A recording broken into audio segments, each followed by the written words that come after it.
सतगुरु रूपी प्यारी सात संगत जी, प्यार और सत्कार से कहना, धन निरंकार जी। सात संगत जी, संपूर्ण हरदेव बानी में सतगुरु बाबा हरदेव सिंह जी महाराज हमें शब्द द्वारा समझाते हैं, ज्ञानी होने का भी मन में आए ना अभिमान कभी। जहाँ अभिमान आ जाता है वहाँ न ठहर पाता ज्ञान कभी।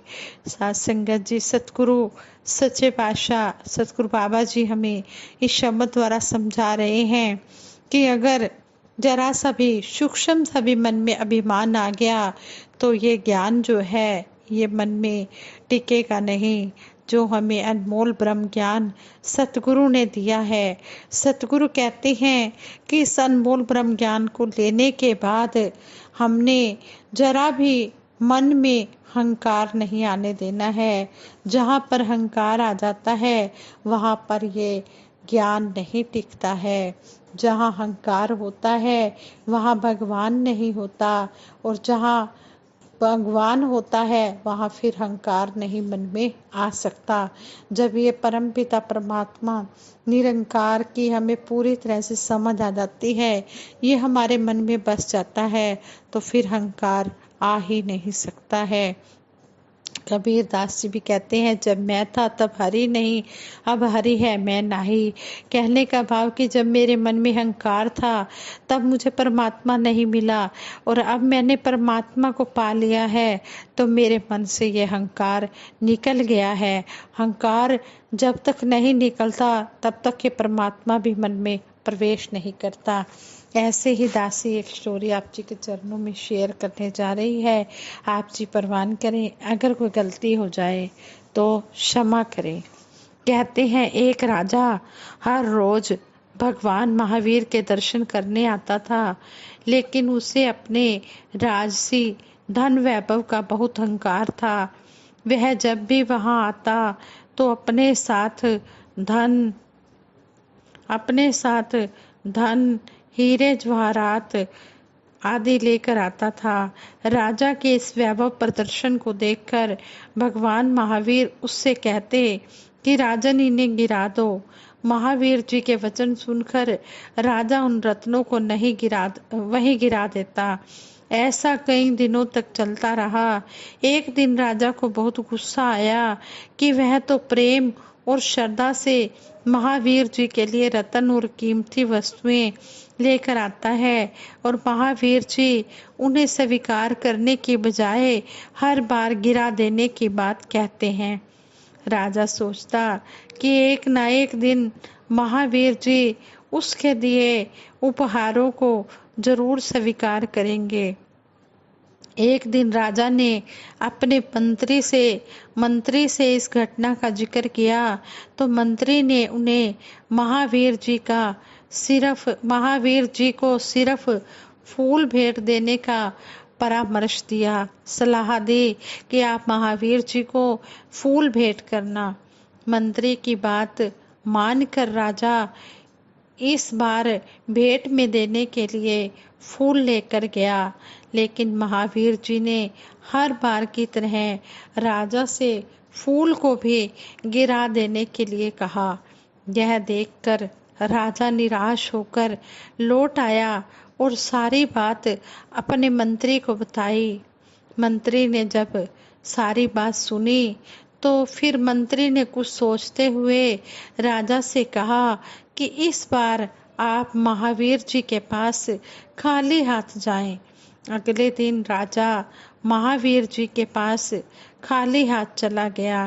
राजा ने कहा कि आज तो मैं आपके पास खाली हाथ आया हूँ, आज आप मुझसे क्या गिराने को कहेंगे। महावीर जी ने जब राजा की ये बात सुनी तो महावीर जी ने मुस्कुराते हुए राजा से कहा, राजन, अब स्वयं को गिरा दो। यह सुनते ही राजा को ज्ञान हो गया कि महावीर जी उसका अहंकार गिराने की बात कर रहे हैं, अहंकार गिराने की बात कर रहे हैं, अहंकार गिराने की बात कह रहे हैं। राजा ने महावीर स्वामी जी के सामने क्षमा मांगते हुए अपना अहंकार छोड़ने का प्रण किया। साथ संगत जी, सतगुरु के दरबार में किसी चीज की कमी नहीं है। ये तो दाता है, हम मांगते हैं, ये हमें दे रहा है, हम इससे लेकर खा रहे हैं, पी रहे हैं, पहन रहे हैं, रह रहे हैं। ये हमें खाने पीने की वस्तुएं भी देता है, पहनने के लिए कपड़े भी देता है, रहने के लिए मकान भी देता है, ये सब कुछ देता है। इसे सारी सृष्टि की फिक्र होती है और ये देता चला जाता है। ये दाता है, हम मांगते हैं। ये अगर कहते हैं कि अगर ये इन दातों का इसको लोभ लालच भगवान को होता कि कोई मुझे हीरे जवाहरात चढ़ाए तो मैं उसका बन जाऊंगा, तो गरीब लोग तो परमपिता परमात्मा को पाने के लिए तरसते ही रह जाते। भगवान की नज़र में सभी हैं बराबर। भगवान ने किया ना कभी किसी का निरादर। भगवान की नज़र में सभी बराबर हैं। कोई अमीर नहीं, कोई गरीब नहीं, कोई ऊंचा नहीं, कोई नीचा नहीं, कोई छोटा नहीं, कोई बड़ा नहीं। जो श्रद्धा भाव से अपने आप को सतगुरु के चरणों में अर्पण कर देता है और कह देता है, मेरा मुझ में कुछ नहीं, जो कुछ है सो तेरा, तेरा तुझको सौंपते क्या लागे है मेरा। ये खुश हो जाता है, ये उसी के ऊपर खुश होता है जो अपने आप को पूरी तरह से समर्पण कर देता है, अर्पण कर देता है। ये भाव का भूखा होता है जो इसके चरणों में अपना अहंकार गिराकर अपने आप को समर्पित कर देता है, ये उसका बन जाता है। इसी तरह हमें समझाया गया है कि जो हमारा विश्वास है, ये जो हमारी श्रद्धा है, ये हमारी समर्पण वाली होनी चाहिए। इस तरह ही कहते हैं कि सारी सृष्टि की, सारे संसार की उत्पत्ति निरंकार ब्रह्म से ही हुई है, इसलिए ब्रह्म ही इस संसार का मालिक है। वेदों में भी कहा गया है, एको ब्रह्म द्वितीयो नास्ति, एक ही भगवान है, दूसरा नहीं। परमपिता परमात्मा एक ही है। कहने का भाव है कि एक परमात्मा है जो स्थूल नेत्रों से नजर नहीं आता, दूसरी माया है जो स्थूल नेत्रों से नजर आती है। सारे संसार की उत्पत्ति, उपस्थिति और लय का कारण ये परमात्मा है। संसार में परमात्मा के सिवाय कुछ और नहीं है। जिस प्रकार मछली पानी में निवास करती है, उसके आसपास सब जगह जल ही जल होता है, शरीर में भी जल होता है। ऐसे ही मानव के अंदर बाहर ब्रह्म ही ब्रह्म है, परमात्मा ही परमात्मा है। चाहे कोई कितना भी बड़ा धर्मी हो या अधर्मी हो, सबके भीतर आत्मा रूप में राम है, ब्रह्म है, परमात्मा है। रावण ने भी इस बात को महारानी मंदोदरी के सामने स्वीकार किया था। धर्म ग्रंथों में भी अंकित है कि माता सीता जी का हरण होने के बाद भगवान श्री राम जी ने वानर सेना को समुन्दर पार करवाने के लिए समुन्दर में रामेश्वर पुल का निर्माण किया, जिसमें विश्वकर्मा जी के पुत्र नल नील ने बहुत सेवा की। वे वानर के रूप में राम राम लिखकर पत्थरों को पानी में डाल देते थे।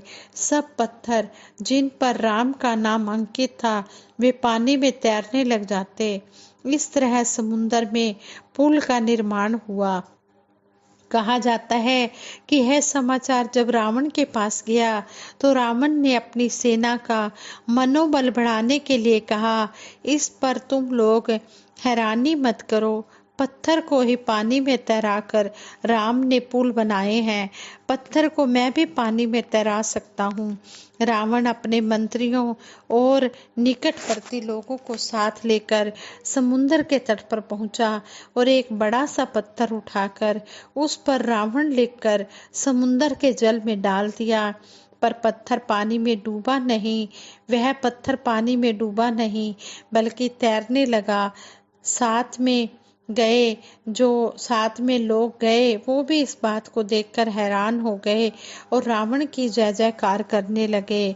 महारानी मंदोदरी को यह घटना अनोखी लगी, विचित्र लगी।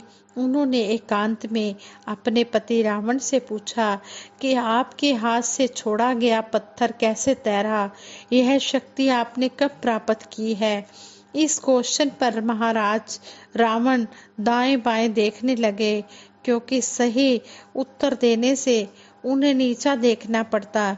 लेकिन त्रियाहट के कारण रावण को बताना पड़ा कि पत्थर में अपना नाम रावण तो अवश्य लिखा, परंतु समुद्र में डालते समय मन ही मन मैंने पत्थर से कहा कि तुम्हें कसम है राम की, जल में डूबना नहीं है। राम ने मेरे दिल की बात सुन ली और राम जी के प्रताप से ही वह पत्थर तैर गया, इसमें मेरा कुछ प्रभाव नहीं। ऐसे ही एक और प्रसंग भी है जिससे रावण की राम के प्रति श्रद्धा प्रकट होती है। सती सुलोचना ने अपने ससुर रावण से अपने पति मेघनाथ का शव श्री राम जी के पास से मंगाने की प्रार्थना की। रावण ने कहा, तुम खुद ही राम जी से अपने पति का शव मांग कर ले आओ। इस पर रावण की पुत्र वधू सुलोचना ने कहा, यदि मैं पति का शव मांगने के लिए उनके पास उनके शिविर में जाऊंगी तो वे कहीं मुझे दुश्मन की पुत्र वधू समझकर कैद न कर लें। इस पर रावण ने कहा, हे सुलोचना, तुम निर्भय होकर राम जी के पास जाओ। राम जी के पास क्षमा, शील, दया और धर्म है। वे तुम्हें शत्रु की पुत्र वधू न समझकर अपनी पुत्र वधू मानकर तुम्हें सम्मान देंगे। श्री राम जी की तुलना हम लोगों से नहीं की जा सकती। जब अंतिम समय आया तब भी रावण ने श्री राम जी की शरण ली और मुक्ति पाई। इस प्रसंग से स्पष्ट होता है कि रावण अंदर से सच्चाई को स्वीकार करता था, इसलिए दयालु प्रभु की दया का पात्र बना। प्रभु की दया पात्र बनने के लिए प्रभु के प्रति सच्चे विश्वास का होना जरूरी है। आज भी हमारे वक्त के सतगुरु माता सुदीक्षा जी महाराज ब्रह्म ज्ञान प्रदान करके हमें रमे राम का दीदार करा रहे हैं। कण कण में बसे प्रभु को देखकर जब विश्वास वास्तविक रूप ले लेता है तो सहज अवस्था बननी सरल हो जाती है।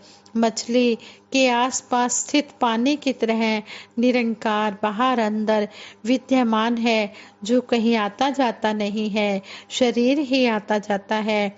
इस सच्चाई को समझना व स्वीकार करना बहुत जरूरी है। घड़े को सागर में डालने के बाद घड़े के अंदर बाहर पानी ही पानी हो जाता है। जब घड़ा फूट जाता है तो सिर्फ सागर ही नजर आता है। इंसान का अहंकार रूपी घड़ा जब फूट जाए तो उसका भी प्रभु से मिलाप हो जाता है। यही परम पद की अवस्था है। हाँ संगत जी, जो आज के ये विचारों का टॉपिक था वो यही था कि अभिमान को छोड़कर इस मैं का दान करके हमने सेवा के मैदान में आना है और नम्रता को धारण करना है। अभिमान में कुछ नहीं रखा है, नम्रता से ही इस परमपिता परमात्मा को पाया जा सकता है। इन बातों को हम सुनकर पढ़कर कर्म रूप में इम्प्लीमेंट करते हुए इसे अपने जीवन में धारण करते चले जाएं। इन शिक्षाओं को हम जीवन में धारण करते चले जाएं और अपना लोक सुखी परलोक सुहेला करें। खुद प्रेरणा लेकर प्रेरणा के स्रोत बने और फिर हम दूसरों को भी प्रेरणा देकर उनको भी ये सुखी रहने का ये रास्ता बताएं कि हम सुखी हुए हैं। आप जी भी इन शिक्षाओं को अपने जीवन में अपनाकर सुखी हो जाओ। सतगुरु हमें यही समझाते हैं, मंगना है भला सबदा, दाता तेरे द्वारे तो, हर बिगड़ी बन जाती तेरे एक इशारे तो। पत रखी द्रौपदी दी, लाए ढेर साड़ियां दे, किता सुखी सुदामे नू, ओन महल माड़ियां दे। ਇਹੋ ਸਿੱਖਿਆ ਹੈ ਮਿਲਦੀ ਸਤਿਗੁਰ ਦੇ ਦੁਆਰੇ ਤੋਂ। मंगना है भला सब दा दाता तेरे द्वारे तो। सतगुरु माता जी जो भी आप जी हमें पल पल पर, हमें समय समय पर जो भी शिक्षाएं दे रहे हैं, इन शिक्षाओं को हम जीवन में धारण करते चले जाएं और अंतिम श्वास तक आप जी के चरणों में सेवा सिमरन सत्संग करते हुए हमारी तोड़ निभ जाए। आज संगत जी सबके भले की कामना करते हुए दासी सिमरन कराएगी। सभी ने मिलकर सिमरन में साथ देना है। तू ही निरंकार मैं तेरी शरण हाँ मैनू बख्श लो। तू ही निरंकार मैं तेरी शरण हाँ मैनू बख्श लो। तू ही निरंकार मैं तेरी शरण हाँ मैनू बख्श लो। बोलिए सतगुरु माता सुदीक्षा सविंदर हरदेव जी महाराज की जय। निरंकारी राजमाता गुरु वचन अवतार की जय। दास संगत जी प्रेम से कहना धन निरंकार जी।